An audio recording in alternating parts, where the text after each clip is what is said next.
My name's Jamie, and for this week's book talk, I will be talking about a multicultural children's book, which is called Unspeakable: The Tulsa Massacre, and this is by Carol Boston Weatherford and Floyd Cooper, who are both African-American authors, and they talk about in this book, like, the racial injustice and how Blacks were really targeted by the white community.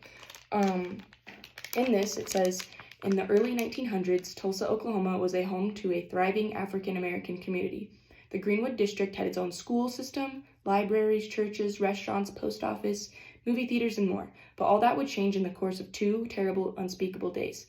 On May 31st and June 1st, 1921, a mob of armed white Tulsans attacked Greenwood. They looted homes and businesses and burned them to the ground as Black families fled. The police did nothing to protect Greenwood, and as many as 300 African Americans were killed. More than 8,000 were left homeless. News of the Tulsa Race Massacre, one of the worst incidents of racial violence in U.S. history, was largely suppressed, and no official investigation occurred for 75 years. So this really just highlights how the Black community was treated so badly, and how the white community came in. Armed white men came in and looted homes, burned them down, and killed many African Americans. And it all started, and it explains it on this page. You can see this Black man and this young white woman are on an elevator.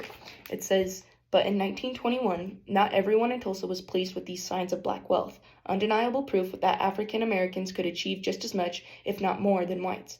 All it took was one elevator ride, one 17-year-old white elevator operator accusing a 19-year-old Black shoeshine man of assault for simmering hatred to boil over.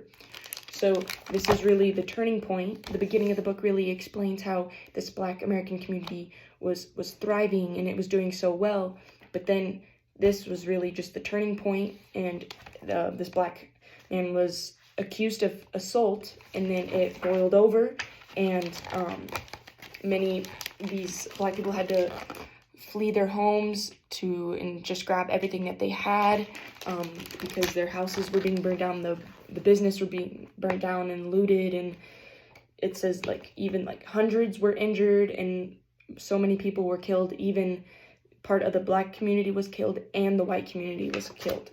But at the end, it really highlights how people were trying to rebuild after this. It says, today, Tulsa's Reconciliation Park remembers victims of the 1921 massacre and recalls the role of African Americans in Oklahoma history. But the park is not just a bronze monument to the past. It is a place to realize the responsibility we all have to reject hatred and violence and instead choose hope. So the African American community was really shown so much hate during this time, and it's good for anyone to read this book to try and rebuild for the future and to treat everyone equally and to find a sense of hope.